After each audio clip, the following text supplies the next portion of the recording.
दोस्तों, दिल्ली के आनंद विहार की एक सच्ची घटना है, जो घटना सुनकर आप चौंक जाएंगे। इसलिए मैं आपको बता रहा हूं कि दिल्ली के आनंद विहार में एक ऐसी घटना घटती है, जिसे सुनकर दिल्ली वाले तो हैरान ही हैं, बिहार के लोग भी हैरान हैं।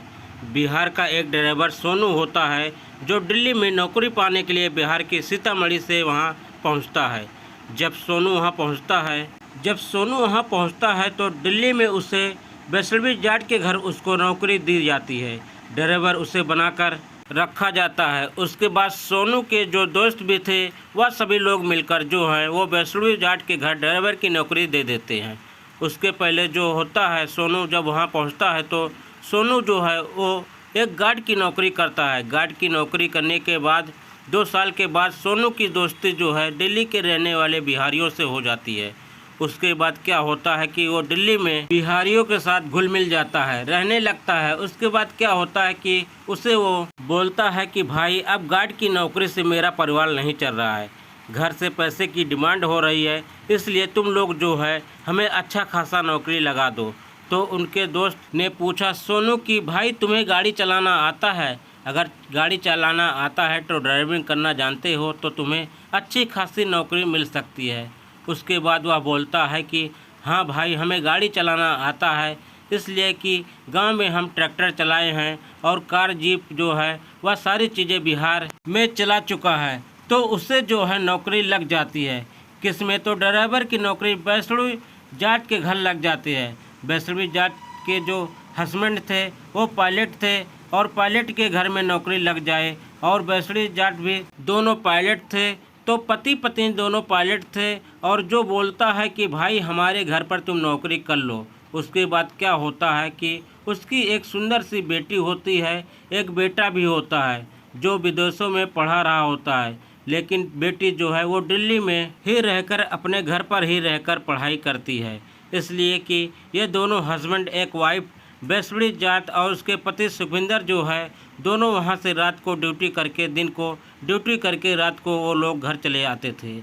इसलिए पायलट का काम ही है, कितना देर ड्यूटी रहता है आपको पता ही है। उसके बाद क्या होता है कि वो दिल्ली में उनके घर वैष्णवी जाट के, सुखविंदर जाट के घर वो नौकरी करने लगता है। उसकी गाड़ी जो है ले जाकर एयरपोर्ट पर छोड़ना, उसके घर पर आना, इन सब ये काम रोज़ उसकी दिनचर्या बन जाती है। उसके बाद क्या होता है कि उसकी जो बेटी है सानवी थी, सानवी जो काफ़ी देखने में सुंदर थी, और इसलिए दिल्ली में एक कहावत है कि अगर कोई बिहारी हो या फिर कोई भी दूसरे स्टेट का कोई लड़का नौकरी करने जाता है तो वो लोग दिल्ली वाले ये ज़रूर पूछते हैं कि तुम शादीशुदा हो कि नहीं हो।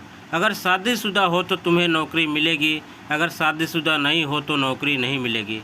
उसके बाद क्या होता है कि जब सोनू से पूछा जाता है, वैष्णवी जाट पूछती है कि भाई, तुम शादीशुदा हो? तो बता देता है कि हाँ, हमारी शादी हो चुकी है और हमारी एक छोटी सी बच्ची है। हालांकि सोनू की शादी जो है पहले हो चुकी थी। उसके बाद क्या होता है कि सोनू जो है अब घर पर आना जाना लगा रहता है। उसकी जो सानवी को स्कूल भी, कॉलेज छोड़ता है, उसके बाद वो घर जाता है।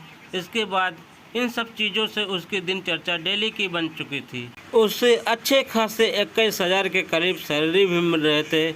उसके बाद वो सानवी को कॉलेज छोड़ने जाता है। तो क्या होता है कि जो सानवी के पास पैसा होता है वो सानवी सोनू को दे देती है, इसलिए कि उसे लगता है कि भाई, बिहार का है, गरीब है, बिहार में तो मज़दूरों की फैक्ट्री है, बिहार में गरीबी इतनी है कि बिहार के लोग कहीं भी 2, 4, 5 हज़ार में नौकरी कर लेते हैं। इसके बाद बिहार के लोग अपने पति पत्नी भी जाते हैं तो नौकरी करना शुरू कर देते हैं और गलत तरीके से पैसे कमाना चालू कर देते हैं।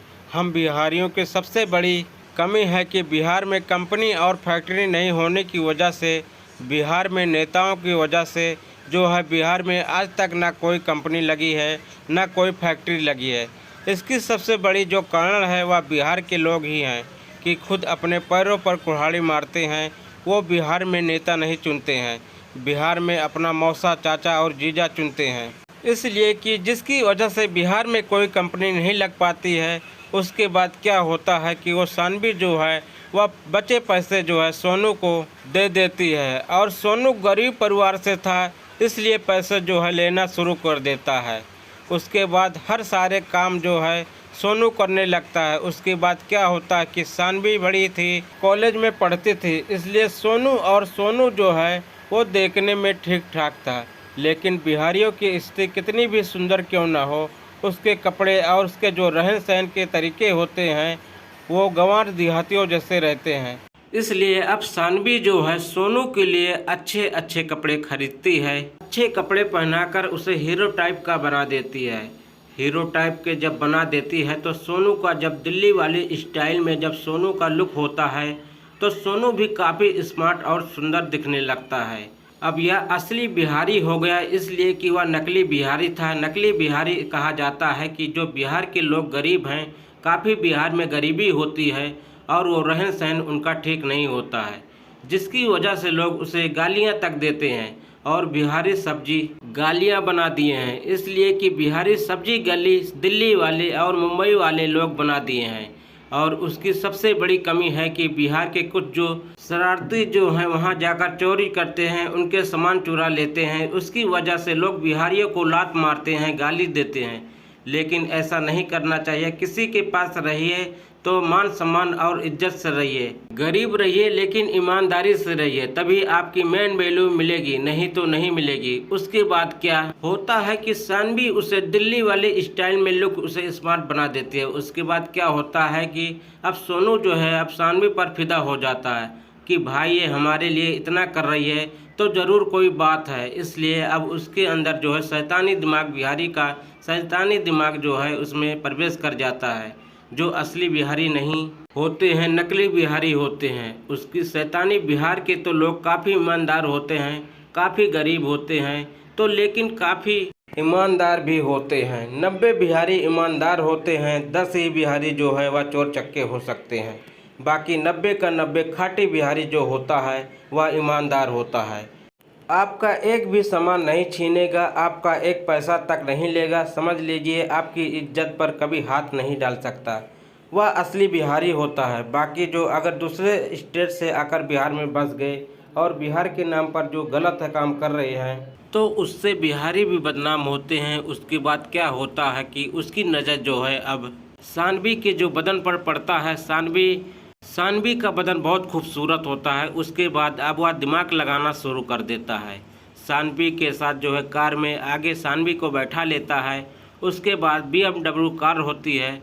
उसके बाद जो है उसके साथ जो है अब गलत तरीके से हरकत करना शुरू कर देता है। सानवी इसका विरोध कर रही है कि भाई तुम मेरे घर के नौकर हो और तुम्हें हमारे साथ ऐसा नहीं करना चाहिए और तुम मेरे साथ गलत व्यवहार कर रहे हो, जिसकी वजह से मैं खुश नहीं हूँ। लेकिन वह जिस तरह से हरकतें कर रहा था सानवी काफ़ी डर जाती थी। लेकिन धीरे धीरे अब एक दिन क्या होता है, उसके शातिर दिमाग जो है होता है, शातिर दिमाग में शैतानी दिमाग घुस जाता है। उसके बाद क्या करता है कि वो एक नशा का गोली एक दिन लाता है और नशा का गोली लाने के बाद जो है वह क्या करता है सानवी के बोतल में डाल देता है। अब मांगती है पीने के लिए तो उसको गोली मिलाकर उसे पिला देता है। सानवी बेहोश हो जाती है। उसके मम्मी पापा तो ड्यूटी पर चले गए होते हैं। इसके बाद सानवी के साथ वो गलत तरीके से व्यवहार करता है, उसके साथ गंदा काम करता है, उसके साथ दुष्कर्म करता है और उसके बाद वहाँ से वो गेट बंद करके फरार हो जाता है। अब सानवी इतनी बुरी तरह टूट चुकी थी कि अब कोई हॉस्पिटल ले जाने वाला भी नहीं था। उसके बाद उसके मम्मी पापा जब रात को आते हैं, सोनू को फ़ोन लगाते हैं, सोनू का मोबाइल बंद बताता है। वह भागकर वहां से मुंबई चला जाता है। उसके बाद जब गेट का दरवाज़ा खोला जाता है, पुलिस को बुलाया जाता है कि भाई सानवी कुछ गलत तो बिहारी नहीं करके चला गया। उसके बाद क्या होता है कि इस तरह के जब गेट खोले जाते हैं, पुलिस को बुलाई जाती है तो देखती है कि दिल्ली पुलिस जब वहां पहुंचती है तो सानवी बुरी अवस्था में पड़ी हुई है और सानवी की इज्जत जो है वह तार तार हो चुकी है। उसकी इज्जत जो है लूट चुकी है। इसके बाद सोनू का फ़ोन मिल जाता है तो सोनू को अब मोबाइल स्विच ऑफ बता रहा था, लोकेशन भी ट्रेस नहीं हो रहा था। अब जो है सानवी को हॉस्पिटल ले जाया जाता है और सानवी को जब हॉस्पिटल ले जाया जाता है तो सानवी जो है होश में जब आती है, 2 दिन के बाद उसे होश आता है। उसके साथ दुष्कर्म हो चुका होता है, बलात्कार हो चुका होता है। तो जब 2 दिन के बाद उसे होश आता है तो वह सारी घटनाएं जो है सोनू कुमार की बताती है और उसे अरेस्ट करने के लिए पुलिस उसके गांव बिहार के जो है मोतिहारी पहुंचती है। उसके बाद क्या होता है, जब मोतिहारी पहुंचती है पुलिस तो वह घर पर रहना ही नहीं था। जब वह उसका लोकेशन ट्रेस किया जाता है दूसरे मोबाइल से, उसके घर से उसका नंबर मिलता है तो मुंबई में उसका लोकेशन बताता है। दिल्ली पुलिस उसे मुंबई अरेस्ट करती है, उसके बाद उसे जेल भेज दिया जाता है। तो इस तरह के लोगों को समाज में रहने का अधिकार नहीं है। इस तरह लोगों को सिर्फ और सिर्फ फांसी देना ही उचित समझिए, नहीं तो इस तरह